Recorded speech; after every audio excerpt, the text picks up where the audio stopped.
Whoa, whoa, whoa, whoa, whoa, whoa, whoa, whoa, whoa, whoa, whoa, whoa, whoa, whoa, whoa, whoa, ho, ho. What is up, my people? Yo, what's up, everybody? Thank you so much for tuning in again. I hope everybody's having an amazing day. As always, I am, of course, your host, the Honorable OCT Octavius Haye. And if you don't know, now you know. You're listening to the WACCast podcast. Yes. Now, please make sure to subscribe, like, comment, hit the notification bell so you're updated every time that new content drops on this channel. If you listen to the podcast on Apple Podcasts, Google Podcasts, or Spotify, please follow so you get updates every time a new episode drops. With that being said, let's talk whack to him. So, man, it hurts me to say this. Drake's album dropped, highly anticipated. I was very excited to hear this new body of work. And it was terrible. It was, well, I'm not going to say it was terrible because it's Drake and Drake is talented, but it was bland. It was boring. I was not amused. I think the last two songs got me back. There was a couple songs at the beginning I liked, but overall, Drake, I don't know, you need to step it up. Are you getting too comfortable? Do you not feel challenged? Do you not feel like you have to strive for anything anymore? When I first saw that it was 12 songs, I was excited. I have been saying for years that Drake makes albums way too long. He has too many songs on there and he needs to condense a little bit. If he, cut some songs and compact a little bit more, he could have had a couple classics by now. I just think a lot of times there's a lot of filler music, and that was the problem with this project, with this album. It was all filler. It was all filler music, I felt like, or mostly it was filler music. There was no like gems. There were no like real deep songs that you're gonna feel that the lyrics are gonna really hit you.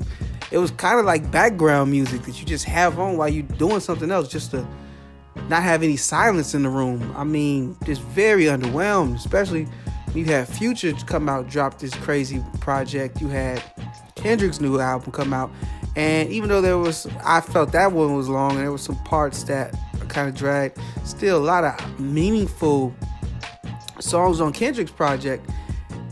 Pusha T came out and just killed it. Like we already know Pusha gonna kill it. And so I was just looking for that Drake, that introspective Drake that just reacts to the world around him and that journey that he takes us on through his life and what he's feeling. And I just didn't get that. It just kind of was bland, easy, digestible music.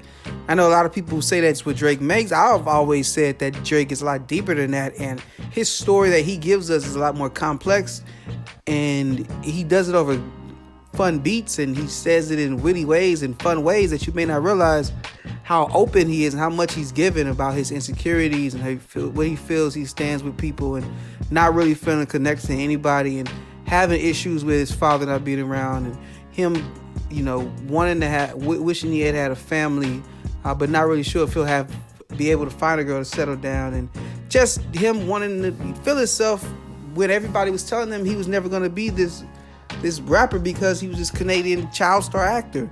And just a lot of different perspectives that I get from Drake that I really do enjoy.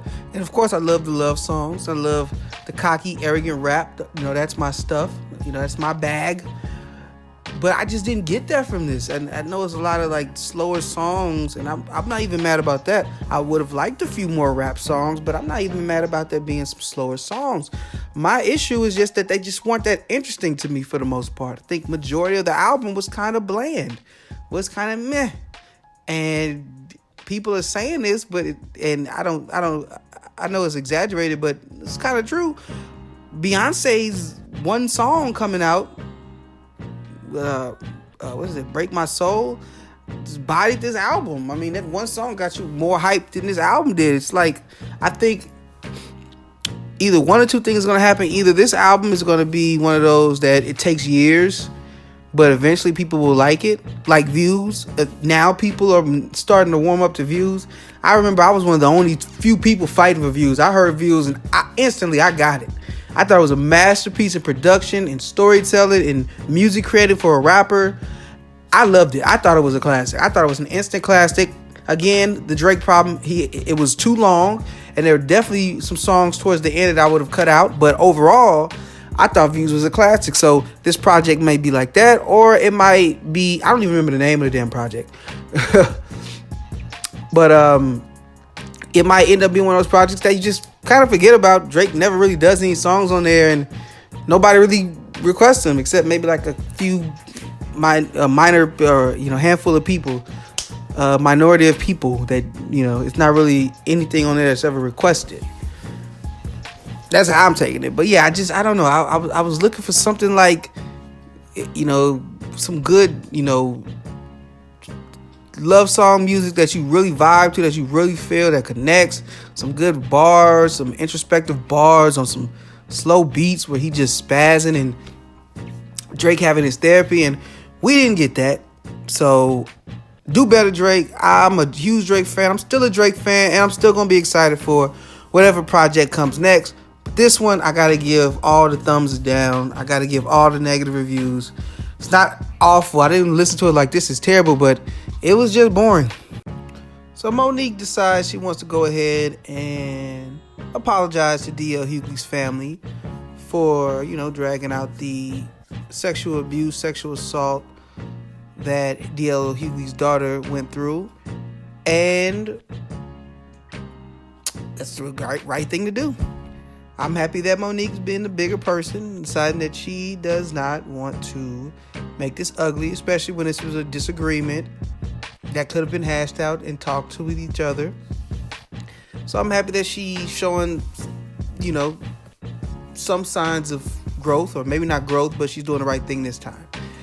I gotta give credit's due. When I have critiques of Monique, I'm more than willing to express those, or I'm going to be just as willing to express when I think she's doing the right thing.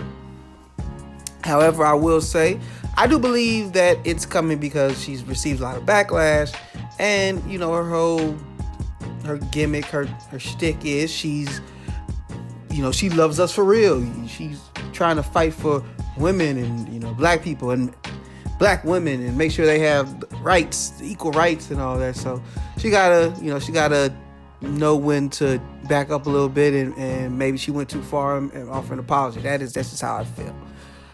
Now, I did see, I had a couple people made comments, and they thought that I was mostly concerned about DL Hughley and mad about that. And no disrespect to DL Hughley, he's cool and all, but I'm not really into him like that. Like, I remember his show. I used to watch a couple episodes back in the day. I never really watched his stand-up for real. Maybe I watched like one small thing from back in the day when he from even way back before he was really popular. But for the most part, I don't really know much about DL Hughley, so I wasn't so much standing up for DL. It was just standing against Monique, another one of her, obsessive tirades that really doesn't make any sense.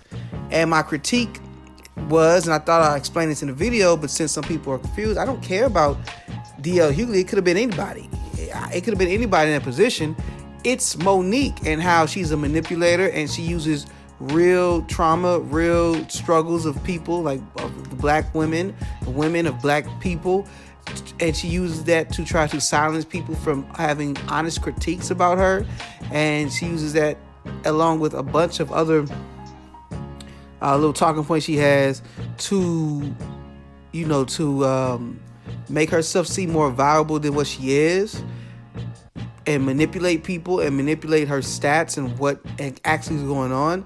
And I don't like that. And I called her a politician, and on brand, she is being a politician with this apology. She's reading the room and she's apologizing, and I don't know what the next thing is going to be, but there's going to be something else, because she is her own worst enemy, or maybe her husband is her worst enemy.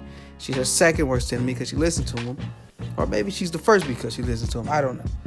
But all in all, that's my issue with Monique. Not because I'm such a huge DL Hughley fan.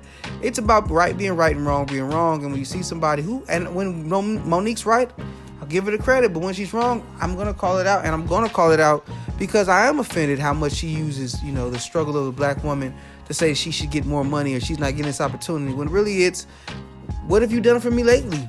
And that's it. What have you done for me lately?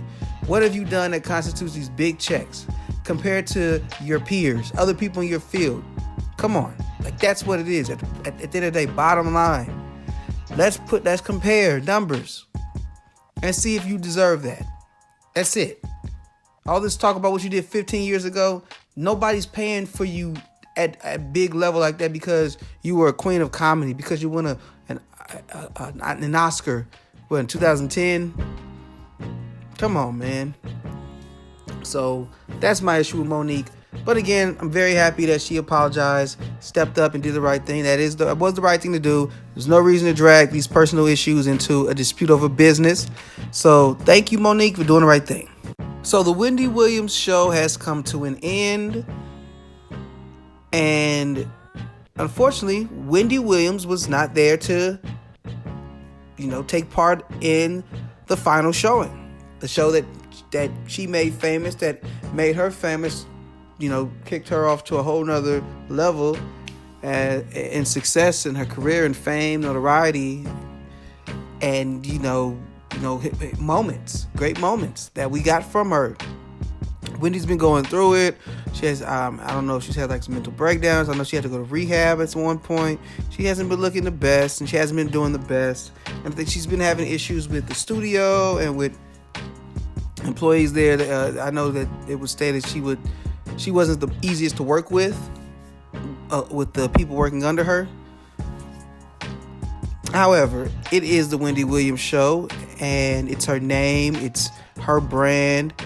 Everything about that show was successful because of Wendy Williams, and it's just sad that she wasn't able to be there for one last time, one last how you doing, and speak to the audience, and just taking the appreciation for what she built. Even though it's coming to an end, even though she's going through something, I wish she could have been there. I wish that they could have worked something out, but it just seems like both sides are done with each other. They're moving forward. Sherry Shepherd's getting her show, and she's going to be taking that slot. And hey, I'm happy for Sherry Shepherd. She hasn't done anything to Wendy. This isn't against her. She just came in. They were looking for somebody. She tried out. It worked, so that's fine. But it just sucks. But it just shows you that it doesn't matter who you are. You can be the star on you can be the star of the show. Your name is the show. And, they'll move on from you if they don't feel like there's any value in you anymore. And unfortunately, I think that's what it looks like for Wendy. The show must go on, and the show went on, and that show closed. Another show is going to start, and I think all those people pretty much are just going to be moved over to Sherry Shepherd's show, or at least most of them are, at least the important people are.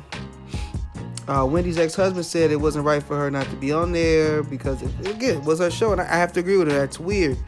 I don't even know why you would, I guess, ratings to see if she'll show up or whatever. Maybe they did it for the people who had worked on it and the fans who did love it, which I guess I can get that if you're going to end the show, but you're doing something for the people who worked on it to make it possible behind the scenes, and the fans, you want to just give them a fitting farewell and show appreciation to them. But before we end the show, this episode of the WACCast podcast, I do want to talk about the positives, because I heard some people mentioning the Wendy Williams show ending, but I just think that it should have been a bigger deal than what it was. The Wendy Williams show has given us so many great iconic moments. So much from Wendy. The How You Doing really took off, and it was such a huge staple, huge part of the culture. She was such a big juggernaut, interviewing all these different celebrities, getting all this hot gossip.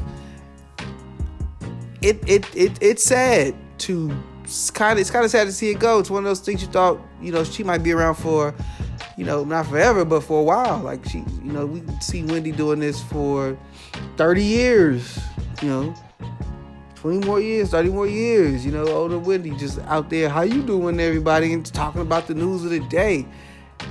She's a legend. Wendy Williams is a legend. You want to go back, from the 90s on a radio show, getting bigger and bigger and bigger on a radio show, having, Charlemagne out there and giving him his first, real big exposure, and, just going forward with the television show and building that up and becoming a hot, property. She's a legend, and that's a big deal that we're losing such a huge show. The impact of it may not be as powerful as it was with all of what Wendy was going through, But you can't deny that show, that it was important, and when she spoke, it was heard. And even before that show, when she was on radio, like, when this is how Wendy got big, from being unapologetically raw and speaking what she heard, and it upset people. And I'm not saying that Wendy was right all the time and that maybe she could have handled things better, of course. But I'm just saying, her lasting impact is important to, hip hop community, in Hollywood or whatever. She's a big star, and her footprint, her DNA is all in how reporting goes, and how people, I feel like, try to talk to, and you get more and more tough questions, and people really trying to probe audiences, and people not really trying to placate or be friends with them, but just want to get information.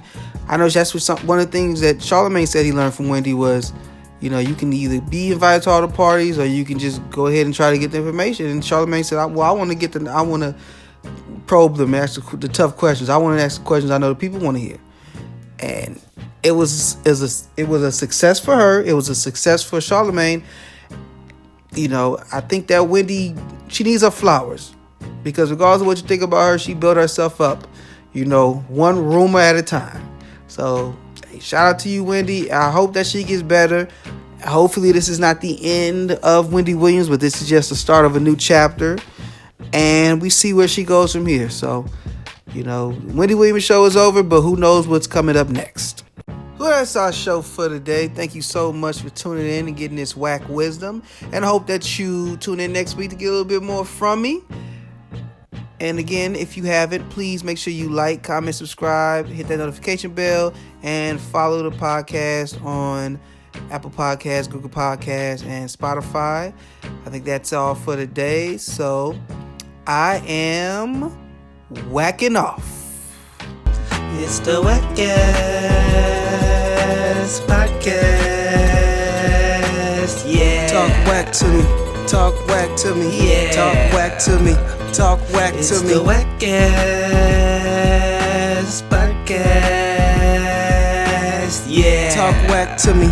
Talk whack to me. Yeah. Talk whack to me. Talk whack to me.